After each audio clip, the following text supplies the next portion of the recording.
Kozhikode പേരാമ്പ്രയിൽ petrol പമ്പിലെ ജീവനക്കാരിയെ മർദ്ദിച്ച സംഭവത്തിൽ കേസെടുത്തു പോലീസ്. മർദ്ദനമേറ്റ പേരാമ്പ്ര സ്വദേശി ഉഷ നൽകിയ പരാതിയിലാണ് നടപടി. പെട്രോൾ പമ്പിലെത്തിയ ഓട്ടോയിൽ ചന്ദനത്തിരി കത്തിച്ച് വെച്ചത് പെട്രോൾ പമ്പിലെ ജീവനക്കാരി ചോദ്യം ചെയ്തതാണ് പ്രകോപനത്തിന് കാരണമായത്.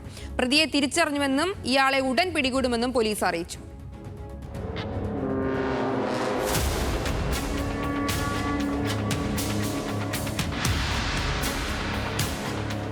കഴിഞ്ഞ ദിവസമാണ് പേരാമ്പ്രയിലെ മൂരികുത്തി പ്രോമിസ് ഫ്യൂവൽസിലെ ജീവനക്കാരി ഉഷയ്ക്ക് മർദ്ദനമേറ്റത്. ഓട്ടോയിൽ ഇന്ധനം നിറയ്ക്കുമ്പോൾ വാഹനത്തിൽ ചന്ദനത്തിരി കത്തുന്നത് ശ്രദ്ധയിൽപ്പെട്ട ജീവനക്കാരി ഓട്ടോ ഡ്രൈവറോട് ഇക്കാര്യം സൂചിപ്പിച്ചതാണ് ഇയാളെ പ്രകോപിപ്പിച്ചത്. ചന്ദനത്തിരി കത്തിച്ചാൽ നീ എന്തു ചെയ്യുമെന്ന് ആക്രോശിച്ചായിരുന്നു മർദ്ദനം.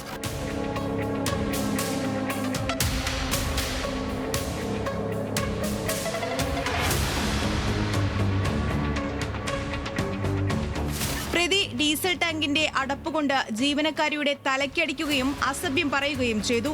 ആക്രമണത്തിൽ തലയ്ക്ക് സാരമായി പരിക്കേറ്റ ഉഷയെ താലൂക്ക് ആശുപത്രിയിൽ പ്രവേശിപ്പിച്ചു. തുടർന്ന് പേരാമ്പ്ര പോലീസിൽ പരാതി നൽകിയതോടെ പോലീസ് കേസ് രജിസ്റ്റർ ചെയ്തു.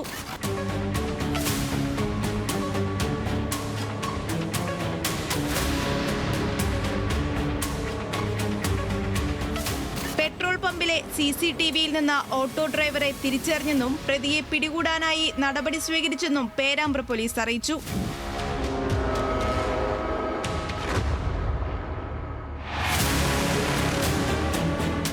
ന്യൂസ് മലയാളം, കോഴിക്കോട്.